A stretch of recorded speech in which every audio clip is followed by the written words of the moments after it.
If two people were to walk into this room right now, and one of them was a stranger and the other one was a friend of yours, then when you saw the friend of yours, you'd say, "Hey, Bob," or whatever it is, and "Hey, how are you?" And so-called Bob would, probably respond. The stranger is a stranger to you because you didn't come here with that stranger's identity already in your mind. You didn't have a picture of the stranger in your mind. You didn't have a set of characteristics that you could check off and say, okay, because you'd not met the stranger, you'd not observed the stranger. So you don't know who that stranger is because there's no memory. So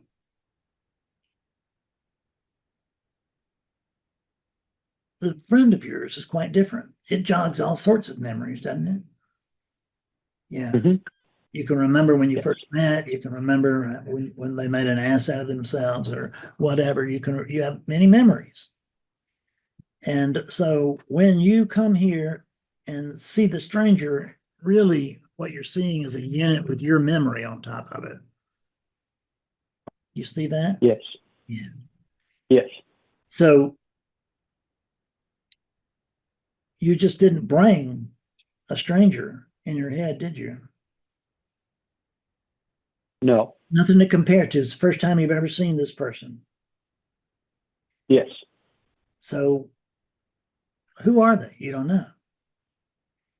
So it's the first time that you have that this person has said anything, done anything that can start a memory or down the line. Yeah. So Yes. it's a blank canvas, other than the fact that you see it's a guy and he's 6 feet tall or whatever, and maybe heavier and with blonde hair. Just pulling up random things. So you start to make an other. You start to begin to build another.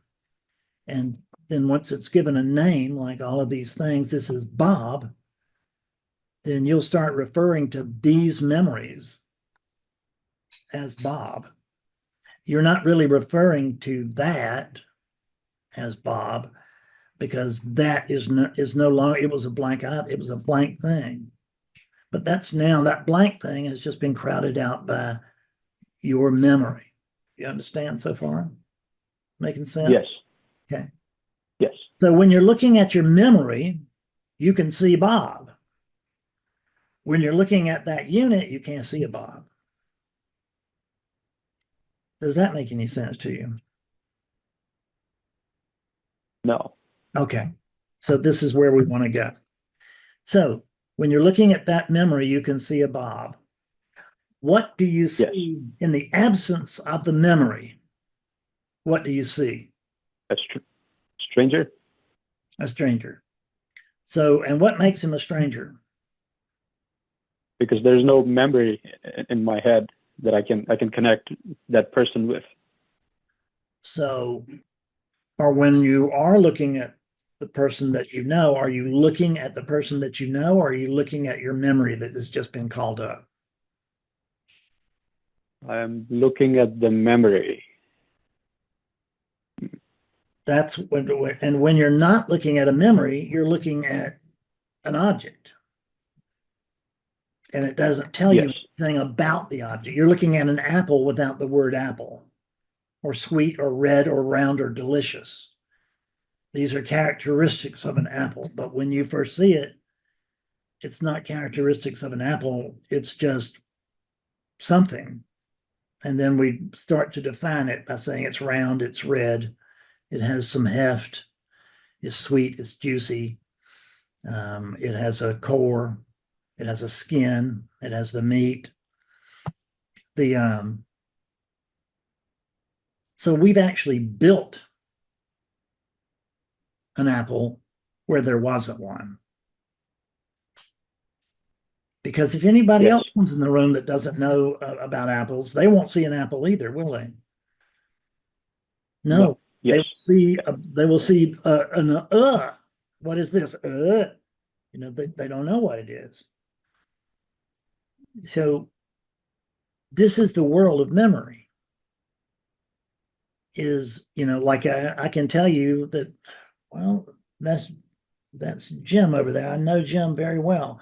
And but how do you know it's a Jim? Well, a Jim looks like that, it sounds like that, it acts like that. So is that a Jim that looks like that, or is Jim part of your memory? That's part of the memory.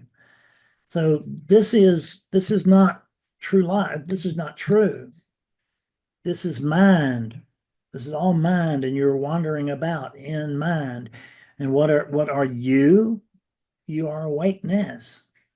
And when you're awakeness and you're experiencing awakeness, then all of this, no matter what it looks like, it can't be bad, because there isn't such a thing. There's no comparison in this world. There has to be comparison before there can be any story, right?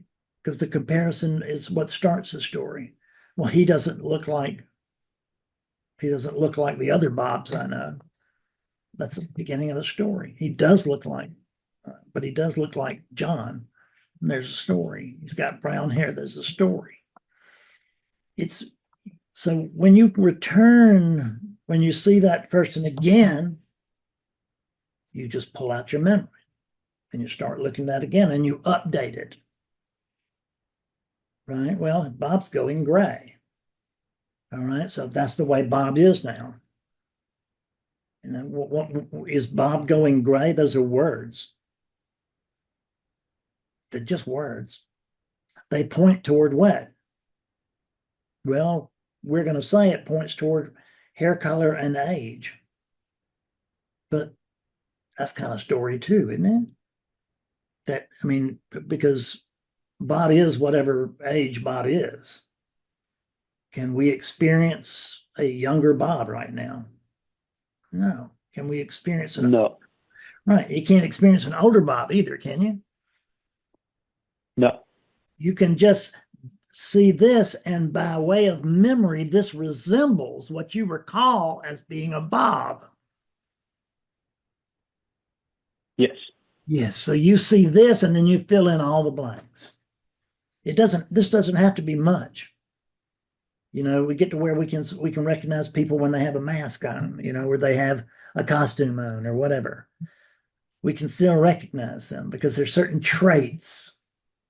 And these traits are where? They're here. They're here. They're not necessarily in the world, because if this Bob looks like your Uncle Bob, unless there's someone in the room who's a relative, they're not looking at that Bob. They're looking at their Bob. You're looking at your Bob, which is like Uncle Bob. That's your comparison. They don't have that. So they're looking at a completely different thing if they're associating the word Bob with like childhood memory or ideas. Could have been just a character in a book or a movie. What you have here, these are characters, and the characters don't stay the same, but they stay the same-ish. Yeah. And there's because of DNA and memory and all this, but there's not a concrete form out there that is a Fred. There just isn't. What is there out there for a Fred? Anybody right now experiencing a Fred Davis is experiencing their own memory. Because this is not a Fred Davis. I can tell you from sitting in this chair that it's not a Fred Davis. It's not. It looks like a Fred Davis. I understand that. And it may sound like a Fred Davis. For someone else, it may even feel like a Fred Davis, but it's not. There's no Fred Davis.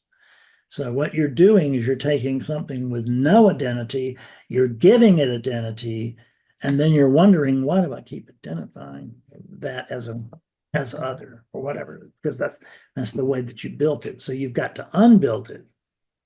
And the way that we unbuild it is we just tell ourselves the truth.